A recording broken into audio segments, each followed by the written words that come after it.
नमस्कार, बीच बहस के सभी दर्शकों का बहुत बहुत स्वागत, अभिनंदन। मैं हूं आपके साथ निधीश गोयल।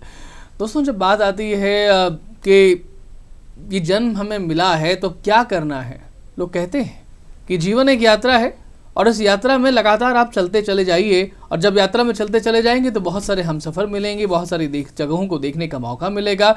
और उन जगहों पर व्यवस्थाएं कैसी हैं, वो जगहें वैसी हैं जैसे आप तक पहुंचनी चाहिए। और अगर आप उन जगहों के बारे में नहीं जानते हैं तो कौन वो लोग हैं जो आपका उनसे परिचय कराते हैं। जी हाँ, पर्यटन विभाग कुछ ऐसा ही काम करता है। केसरिया वाला पधारो मारे देश राजस्थान, जिसके बारे में कहते हैं कि यहाँ के हर पत्थर के नीचे इतिहास दबा हुआ है, तो उस इतिहास से परिचय कैसे होगा, इन सब बारे में राजस्थान दिवस जो 30 मार्च को मनाया जाता है और हर साल बहुत जोर शोर से, बहुत उत्साह के साथ मनाया जाता है। कोविड के कारण से इस बार जरूर कुछ परेशानियां आई हैं, लेकिन फिर भी राजस्थान के पर्यटन विभाग ने क्या कुछ कोशिशें की, लोगों तक अपनी बात पहुंचाने की, क्या कुछ ऐसी कोशिशों के जरिए वो बातें पहुंचाई गई, क्या कुछ किया गया, इन सब के बारे में चर्चा करने के लिए हमारे साथ आज स्टूडियो में पधारी हुई हैं डॉक्टर पुनीता सिंह जी, संयुक्त निदेशक पर्यटन विभाग राजस्थान।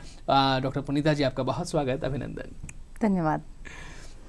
पुनीता जी, 30 मार्च राजस्थान दिवस, एक बड़ा हमारे अंदर उल्लास का माहौल होता है कि हम हमारे राजस्थान, ठीक है, वो हम ये भी समझ सकते हैं कि राजस्थान का या किसी प्रांत का ये कुछ 50, 70, 100 सालों की संस्कृति नहीं है, तो ये बहुत लंबे समय से है। लेकिन फिर भी हम फादर्स डे मनाते हैं, हम वैलेंटाइंस डे मनाते हैं, हम फ्रेंडशिप डे मनाते हैं। इस देश का भी 1947 में आज़ाद हुआ, राजस्थान के बारे में भी कहा गया कि ये उसका दिवस है। तो अगर हम दिवस मना रहे हैं तो उसमें कैसा उत्साह दिखाई देता है हर साल, और इस बार जो कमी आई उस कमी की पूर्ति करने के लिए पर्यटन विभाग ने क्या कुछ कदम उठाए, क्या कुछ किया, वो सब जरा बताएं। जी, आप जैसे जानते हैं, आपने खुद भी बताया कि देश की स्वतंत्रता के पश्चात जब राजस्थान तब नहीं था, राजपूताना के लगभग 22 छोटे बड़े रियासतें थी जिनका विलय करके और राजस्थान राज्य की स्थापना, राजस्थान नाम रखा गया और स्थापना की गई 30 मार्च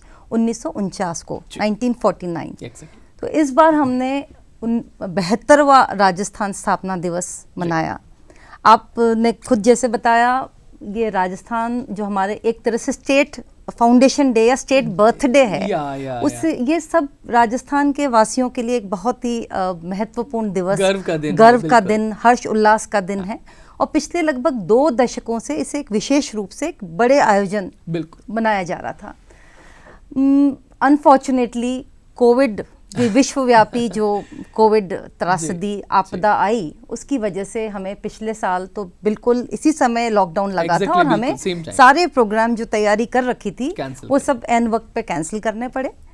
इस साल हिम्मत जुटा करके विभाग ने एक बहुत ही सादगी भरे कार्यक्रम में पूर्ण सजगता और कोविड गाइडलाइंस, WHO गाइडलाइंस को की सावधानी बरतते हुए एक छोटा सा प्रोग्राम 30 मार्च को किया, जिसमें हम एक संगोष्ठी के साथ पर्यटन और कला दोनों में एक दूसरे का क्या योगदान है, इस विषय पे एक संगोष्ठी करी, जो हम वर्चुअल से आगे बढ़ करके साल भर बाद पहली बार हम एक तरह से कहिए एक छोटा से प्रोग्राम में सामने आए।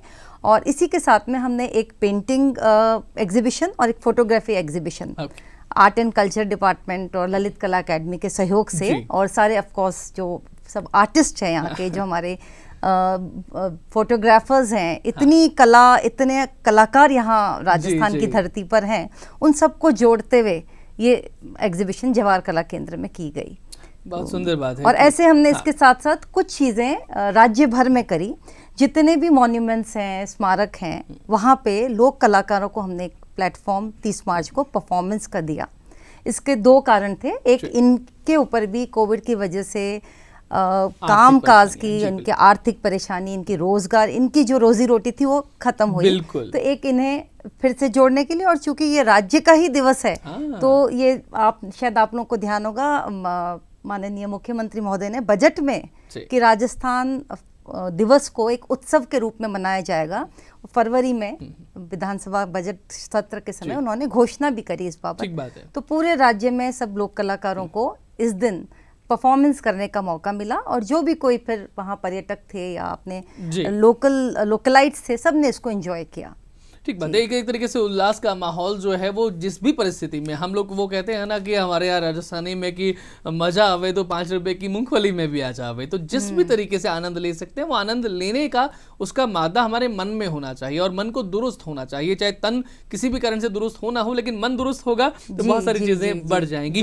पर्यटन एक एवर इवॉल्विंग सेक्टर है, बहुत नई नई चीजें आती है, नए एस्पेक्ट्स आते हैं, तो उसको पेस रखने के लिए सितंबर 2020 में, देखिए मैं सितंबर 2020 जब पूरा लॉकडाउन और कोविड काल था, उस समय हमारा विभाग, हमारे सारे अफसरान मिल करके हम इस नीति पे काम कर रहे थे।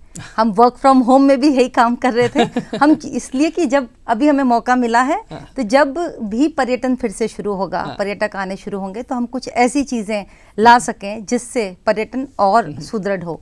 वो यही है कि देशी और विदेशी पर्यटकों दोनों को साथ में, दोनों को साथ रखते हुए पावने की एक तरीके से जो बात होती है, एग्जैक्टली ये मैं दर्शकों से भी ये बताना चाहूंगा कि राजस्थान में, या फिर जब हम बात करते हैं पधारो हमारे देश की, जब हम बात करते हैं मातृदेवो भव, पितृदेवो भव, आचार्य देवो भव, अतिथि देवो भव, तो जो अतिथि है हमारा, जो बाहर का व्यक्ति आया है, तो हम सब प्रतिनिधि बनते हैं कि हमारे यहाँ की संस्कृति बाहर जा रही है तो वो कैसी जा रही है। इसलिए एक पर्यटन विभाग हम सबके अंदर भी जरा होना चाहिए। मैम, कोविड के दौरान में किस तरीके की जो एक सहूलियतें भी मिली, जो वर्क फ्रॉम होम की भी आपने बात की, मैं थोड़ा सा इसके आगे और करके दूरदर्शिता की तरफ जाना चाहूँगा कि कैसे हमारे यहाँ पर जो लोक साहित्य है, लोक नृत्य है, जो हमारे यहाँ पर ऐसे ऐसे मंदिर बने हुए हैं, ऐसी ऐसी बावड़ियाँ हैं, ऐसे किले हैं हमारे यहाँ के, तो उन जो अभी भी शायद ऐसा लगता है आपको कुछ अछूते हैं, तो उन पर काम किया गया हो और वहाँ तक भी पहुँच लोगों की जा सके, उसके बारे में कुछ। मैं आपको यही बताना चाह रही थी। पॉलिसी जो आई है उसमें इन सभी पहलुओं को कवर किया हुआ है, कंप्लीटली कवर किया हुआ है। पहली चीज तो देशी विदेशी पर्यटकों में राजस्थान वैसे तो एक पॉपुलर डेस्टिनेशन है, आप सभी जानते हैं, बिल्कुल, पर इसको ये जो नंबर 1 पोजीशन है ये यथावत रहे, स्ट्रांग बने, उसके लिए इस पॉलिसी में मेजर्स लिए गए हैं। दूसरी चीज यही कि यहाँ बहुत स्ट्रांग इंफ्रास्ट्रक्चर की आवश्यकता, वैसे राजस्थान विद इन इंडिया एक अच्छी पोजीशन रखता है, पर फिर भी बहुत गुंजाइश है। हमें इसको नंबर 1 रखना है या इसमें आगे अग्रणी राज्यों में रखने के लिए हमें लगातार मेहनत करनी होगी। तो पॉलिसी में ऐसे प्रोविजन किए गए हैं कि जितने भी हमारे स्मारक हैं उनमें से हम हर साल कुछ आइकॉनिक डेस्टिनेशंस चूज करके, जैसे आमेर आइकॉनिक डेस्टिनेशन अभी वर्तमान में गवर्नमेंट ऑफ इंडिया की एक स्कीम में ऑलरेडी इस पे काम चल रहा है। फिर उसमें हर पहलू पे जब एक बार कोई डेस्टिनेशन चूज कर लिया जाता है तो उसके हर पहलू पे उसकी सड़क कैसी है, साफ सफाई कैसे है, साइन बोर्ड है कि नहीं, वहाँ आपके सारी फैसिलिटीज है कि नहीं, जनरल पब्लिक के लिए क्लीनलीनेस, आपके टॉयलेट फैसिलिटीज, डिसेबल्ड उनके लिए कैसी फैसिलिटी, वाईफाई है कि नहीं, ऐसी जितनी तमाम जो दुनिया भर के जो स्टैंडर्ड्स हैं उससे बिल्कुल आजकल नया है QR कोड की फैसिलिटी होनी चाहिए। वर्ल्ड हेरिटेज बात की कि दुनिया भर की छोटी छोटी चीजें, तो जब दुनिया की बात आती है ये यूनेस्को की बात भी आती है और विश्व विरासत, विश्व धरोहर की बात भी आती है, और राजस्थान में कितनी सारी ऐसी विश्व धरोहर है। ये आपने बहुत अच्छी बात पूछी। राजस्थान इस मामले में बहुत किस्मत वाला है क्योंकि हमारी इतिहास, ऐतिहासिक धरोहर और संस्कृति, यही हमारे 2 पिलर्स हैं जिसकी वजह से टूरिज्म भी उतना ही स्ट्रांग है और एक पीपल्स इंडस्ट्री बनकर सामने आया है। तो राजस्थान में इनिशियली जो हमारे हेरिटेज थे उसमें आप जैसा आप जानते हैं केवलदेव नेशनल पार्क, वो भरतपुर, वो ऑलरेडी यूनेस्को की लिस्ट में था। फिर 7 हिल फोर्ट्स ऑफ राजस्थान, उन्हें और वर्गीकृत किया गया, वो करीब 5-7 साल पहले की बात है। उसमें आमेर भी है, उसमें कुंभलगढ़ फोर्ट है, उसमें चित्तौड़गढ़ फोर्ट है, चंद्रभागा फोर्ट है, जैसलमेर, आपका रणथंभौर फोर्ट, ये सारे फोर्ट्स हमारे यूनेस्को की हेरिटेज लिस्ट में है। ये एक बड़ी सौभाग्य की बात है राज्य के लिए, क्योंकि जब यूनेस्को में कभी कोई चीज़ वर्गीकृत हो जाती है तो वो नॉर्म्स ना सिर्फ नागरिकों का दायित्व होता है, सरकार पे भी बाध्यता होती है। बिल्कुल। और इसके साथ ही इसी कड़ी में आप सबको ध्यान होगा, पिछले वर्ष कोविड स्टार्ट होने के पहले फरवरी 19 की बात है, फरवरी 2020 की बात है, जयपुर को भी यूनेस्को हेरिटेज सिटी का दर्जा दिया गया। बहुत बड़ी उपलब्धि है और वो ये सब की मेहनत है, ये सोच की मेहनत है और सबने जो कंट्रीब्यूट किया है पिंक सिटी को पिंक सिटी बनाए रखने में। जी, इसमें बहुत प्लानिंग जाती है, बहुत सैक्रिफाइस जाता है। आप देखें वरना किसी भी शहर को एक मॉल कल्चर में तब्दील होने में क्या देरी लगती है, पर हमारा आज जो ओल्ड सिटी चारद्वारी का जो एरिया है वो बिल्कुल वैसा ही है। और ये शायद हम रोज देखते हैं तो हमें समझ नहीं आता, पर बाहर से आने वाला जब कोई भी पर्यटक, चाहे वो देसी हो चाहे विदेशी हो, ये मैं अपने तजुर्बे से कह रही हूँ, हिंदुस्तान में रहने वाले लोग भी बिल्कुल उसे ऐसे इस अद्भुत नज़ारे को कि सारा शहर गुलाबी कैसे हो सकता है, सारा शहर इतना सुंदर कैसे हो सकता है, सब एकटक निहारते रहते हैं। एक रूपता में भी किस तरीके का रस जो है यहाँ पर दिया गया है, दैट इज फैंटास्टिक। मैम थोड़ा सा इसमें मैं एक पॉइंट और लेना चाहूंगा, क्योंकि कोरोना के दौरान जो आपने भी बात की कि लोक कलाकार है उनकी आर्थिक स्थिति प्रभावित हुई, इसके साथ साथ में जो होटल्स हैं, चाहे पर्यटन विभाग के होटल्स हों, जो उद्योग धंधे हैं जो पर्यटन विभाग से जुड़े हुए थे किसी न किसी तौर पे, उनको जो परेशानियां आई, तो एक आगे के लिए जो नवीनतम गाइडलाइंस हैं जो अभी भी बताया गया है कि भाई मेला समारोह वगैरह जो है उसमें कैसे करना है, तो उन गाइडलाइंस का पालना करते हुए पर्यटन विभाग किस तरीके से कि वापस उन्नत हो, दूरदर्शिता भी हम लोगों को रखनी पड़ेगी। आगामी 2 महीने 4 महीने बाद जब स्थितियां थोड़ी सामान्य होंगी तो उसमें वो कंपनसेट कैसे किया जाए एक तरीके से। इसमें देखिए, हम जैसे ही लॉकडाउन स्टार्ट हुआ उसके लगभग साथ हमने रियलाइज किया कि पर्यटन एक ऐसा उद्योग है जिसपे सबसे गहरी मार पड़ी है, एकदम से खत्म हो गया। बिल्कुल। आप देखें हमारी जो लास्ट ईयर के हम पर्यटकों के जो आंकड़े देखते हैं वो लगभग 10% रह गए जी। ये बहुत बड़ी बात है और अभी इसको फिर से रिकवर होने की भी हमें कोई एकदम से आसार नजर नहीं आ रहे। तो उद्योग पे बहुत बहुत कुठाराघात हुआ और इसी को देखते हुए राज्य सरकार ने अपने पैकेजेस, हम विभाग की ओर से हम उद्योग जगत के जो हमारे स्टेक होल्डर्स हैं उनके साथ मिलकर के हम लगातार काम करते रहे और सरकार पर अपनी बात पहुंचाते रहे। जो अपनी इकोनॉमिक कमिटीज़ बनी हुई थी और कोविड के पैकेज के लिए कमिटीज़ बनी हुई थी उन तक बात पहुंचाते रहे।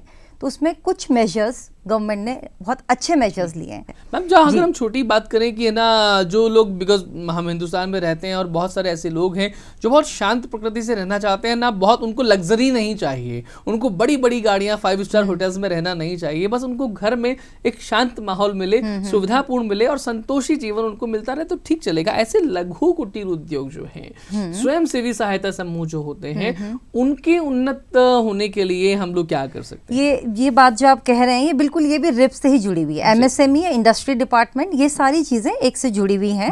और एमएसएमई की भी जो नई डेफिनेशन है उसमें लगभग हमारे सारी टूरिज्म यूनिट्स आ जाती हैं। ये देखिए, निवेश एक बहुत महत्वपूर्ण हिस्सा है पर्यटन उद्योग के लिए। ये हमारे पास किले महल सब पहले हैं, लेकिन जब पर्यटक आएंगे तो उनके लिए अच्छी रहने की व्यवस्था, हर प्रकार की, आपको होटल, बजट होटल भी चाहिए, आपको 5 सितारा होटल भी चाहिए, आपको रिजॉर्ट भी चाहिए, आपको मनोरंजन के लिए अम्यूजमेंट पार्क्स भी चाहिए, ये सारी चीज़ें। फिर जब वो यहाँ रहेंगे तब वो घूमने जाएंगे, वो कुछ शॉपिंग करेंगे, तो उसमें लघु जो कुटीर उद्योग हैं उनकी भी बात आएगी। जो छोटे छोटे हैंडीक्राफ्ट्स बनाने वाले हैं, जो लोग, आप ये समझे कि आजकल क्विजीन्स, व्यंजन का बहुत चल रहा है, बिल्कुल, ना? बिल्कुल, उनके जो उद्योग हैं उनको भी बढ़ावा मिलेगा। तो ये सारा उसी में कवर हो रहा है। आपने जो कि किले, पर्यटन आपने कहा कि ये सब भी एक बात है और दूसरी तरफ भी एक बात है। हमारे यहाँ इंट्रा स्टेट जो है वो भी पर्यटक काफी सारे आते हैं, ट्रेवल।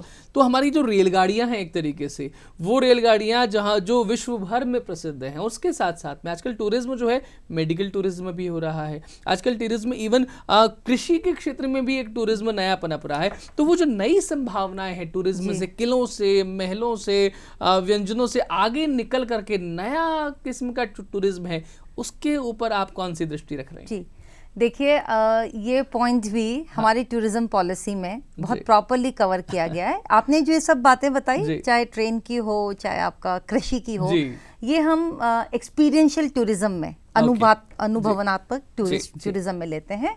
और ये एक नया ट्रेंड है, स्पेशली जो मिलियनल टूरिस्ट होते हैं, अपने जो युवा हैं, जिनके पास में आप समझे 30 से 45 की एज वाले, जिनके पास अब पैसा है, स्पेंडिंग कैपेसिटी है और मन के मालिक हैं, पर बहुत जिज्ञासु भी हैं, है ना? तो इन सब के देखते हुए एक्सपीरियंशियल टूरिज्म पे हमने एक पूरा एक चैप्टर डेडिकेट किया। उसमें करीब 16 इस तरह के आइडेंटिफाई करे हैं, जिसमें rural tourism, special heritage craft tourism, village basically, कृषि, agro tourism, farm stay tourism. देखिए, अभी तक बात सुनते थे कि 5 स्टार होटल है, 4 स्टार होटल है, रिजॉर्ट है। अब ये कि लोग फार्म स्टे में जाके रहना चाहते हैं, कि वहीं देखना चाहते हैं, नेचर के साथ में थोड़ा सा बिताना चाहते हैं समय। ये ना केवल विदेशी पर्यटक, इवन अपने स्वदेशी लोग, जैसे कोई अगर दिल्ली में भी रह रहे हैं, हाँ। बच्चों को कहाँ देखने को मिलता है कि गाय को कैसे धुआ जाता है। हाँ। हमने शायद बचपन में हमें ये चीजें हमने देख रखी है। हम लोगों के टाइम में ऐसा होता था कि शहरों में ही आसपास में गाय दिख गई, या थोड़ा सा 5 किलोमीटर चारा कट रहा है, कैसे चारा कटता है, कैसे होता है, 5 किलोमीटर बाहर निकले तो खेत होते थे। पर अब ऐसा नहीं है। तो ऐसे जो अपने महानगरों में रह रहे हैं, उन लोगों को भी बड़ी जिज्ञासा और उत्सुकता रहती है कि हम जाएं, और एक अपने जो अप्रवासी भारतीय हैं, उनके मन में जड़ों से जुड़ने का एक ललक हमेशा रहती है। तो रूट्स टूरिज्म के तहत हम उन्हें भी इनवाइट करना चाहेंगे, और उसके लिए भी अलग से प्रयास किए जा रहे हैं कि ये कृषि के थ्रू कि जो आकर के देखें हमारे गांवों में किस तरह से काम हो रहा है, और वो कैसे इंटरेस्टिंग पहलू हो सकता है, और कैसे वो टूरिज्म के लिए वहाँ जब पहुँचेंगे तो वहाँ भी उनकी जो इकोलॉजी है उस पर भी, अर्थव्यवस्था इकोनॉमी है उस पर भी फर्क पड़ेगा। आप जैसे आपको मालूम ही है कि टूरिज्म अपनी अर्थव्यवस्था पे बहुत गहरा प्रभाव डालता है। बिल्कुल बिल्कुल। आप देखिए, एक व्यक्ति के एक कमरे में ठहरने से लगभग 8 डायरेक्ट एम्प्लॉयमेंट की अपॉर्चुनिटीज आती है, और करीब 20 इनडायरेक्ट एम्प्लॉयमेंट की अपॉर्चुनिटीज आती है। तो ये बहुत बड़ी साइकिल है।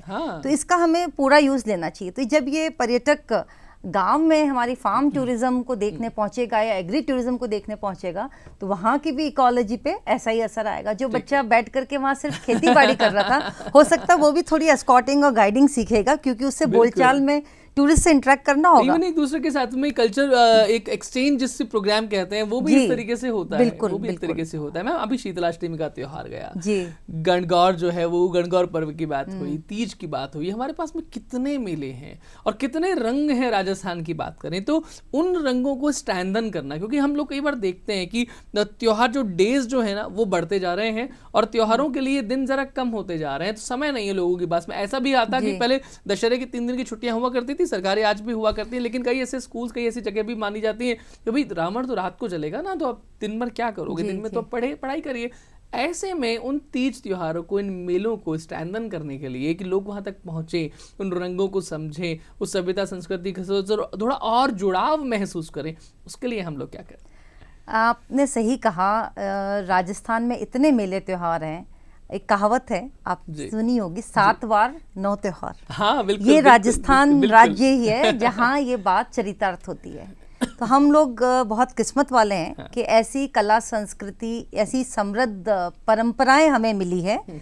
और पर्यटन विभाग और पर्यटन, राजस्थान के पर्यटन की एक तरह से ये रीढ़ की हड्डी है। बिल्कुल। किले महल एक तरफ है जी, वो अपनी जगह है।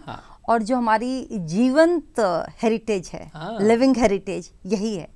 और सौभाग्य की बात यह है कि राजस्थान में आज भी ये परंपराएं बहुत तरीके से, विशेष तौर पे महिलाएं निभा रही हैं। मैं इसमें थोड़ा सा आप हो सकता बायस कहें, लेकिन अभी जब शीतलाष्टमी थी तो पिछले साल तो लॉकडाउन की वजह से बिल्कुल शांति थी, लेकिन इस बार देख के अच्छा लगा कि शीतलाष्टमी के दिन वो आपकी चुंदड़ी के लहंगा लुंगड़ी साड़ियां पहन के महिलाएं सुबह सुबह पूजन करने जा रही थी। तो बताइए, ऐसा नज़ारा आपको और कहाँ मिलेगा? और पर्यटक जब अनायास ही इस तरह का नज़ारा देखे कि इतने रंग बिरंगे कपड़े, सुंदर गहने, और फिर कुछ गीत गाते हुए, हमेशा गीत गाते हुए, अपने हर तीज त्योहार पे गीत मस्ट है सबके साथ। अलग अलग, गणगौर का अलग गीत है, आपके शीतलाष्टमी का अलग गीत है, वो गाते हुए बिल्कुल अपने शांत भाव से जा रही हैं। ये जब पर्यटक देखते हैं तो उन्हें समझ में आता है कि ये कोई आर्टिफिशियल चीज नहीं है। और देखिए, जो ओरिजिनल चीज जो होती है उसका एक अलग अट्रैक्शन होता है। मैम, इसमें मैं एक पॉइंट और लेता हूँ इसमें साथ साथ में, क्योंकि आपने बोला कि महिलाएं जो हैं वो जा रही हैं, ये शादियों का मौसम भी जरा चल रहा है, उसमें हालांकि गाइडलाइंस जो है शादियों के बारे में भी आई हैं, लेकिन वो जो नव यौवनाएं आएंगी, नव विवाहिताएं आएंगी, मैं उन युवाओं की बात करता हूँ कि वो भी अपनी संस्कृति को देखें, उनको भी लगे अच्छा ये तो मांझी कर लेंगी, ये बड़े हैं ना घर में करने के लिए, वो नहीं, हम भी उस संस्कृति में उसमें पार्टिसिपेट करें। तो वहां पर भी अपने अतीत को समझें, अपनी संस्कृति में वापस से उस दौर में चिंता चलें जो आपने रूट्स की बात की। तो उन युवाओं के लिए, चाहे वो महिलाएं हो या वो पुरुष हो, वहां पर भी ये सब चीजें रंग देखने को मिले, वहां के लिए भी कोई स्पेशल ऐसा कुछ नहीं? यहाँ मैं इस मामले में कहूँगी, राजस्थान का कुछ कल्चर अलग है जी। जब मेरा विवाह हुआ, हाँ। मैं जोधपुर से जयपुर आई, जी। यहाँ गणगौर ज्यादा दिन तक 16 दिन की है ना, गणगौर और जो बनाई जाती है। नवविवाहिता आती तो पहले वर्ष तो 16 दिन पूजी ही जाती है, ठीक बाद बात। में अलग चीजें हो जाती है। अभी इन दिनों मैं इंस्टाग्राम सोशल मीडिया पे देख रही थी, अभी इस पीढ़ी की भी जिनके पिछले साल शादी हुई, वो लोग भी दिल्ली से बॉम्बे से आकर के और गणगौर की पूजा कर रही हैं।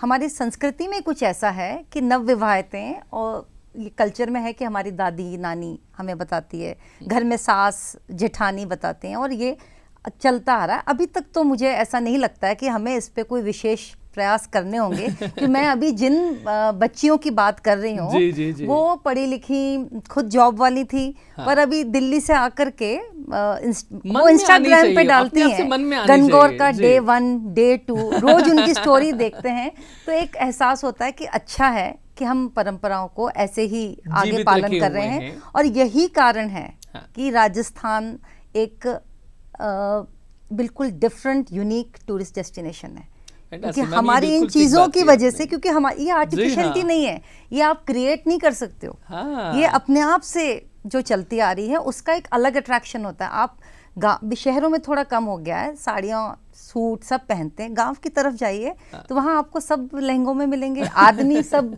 पगड़ी पहने मिलेंगे, बिल्कुल, और वो भी मौसम के हिसाब से और त्योहार के हिसाब से। किसी के यहाँ शौक है तो वो सफ़ेद पहने मिलेगा, और जाति के हिसाब से जो थोड़ा बहुत कल्चर को समझने वाला है वो तो एक नज़र देख के ही बता सकता है ये कौन सी जाति का व्यक्ति बैठा है, किस मूड में बैठा है। बताइए, आप कहीं भी का ऐसा कल्चर है कि आप सिर्फ पाग को देख के, ओढ़नी को देख करके बता सकें कि ये एक बेटे की माँ है?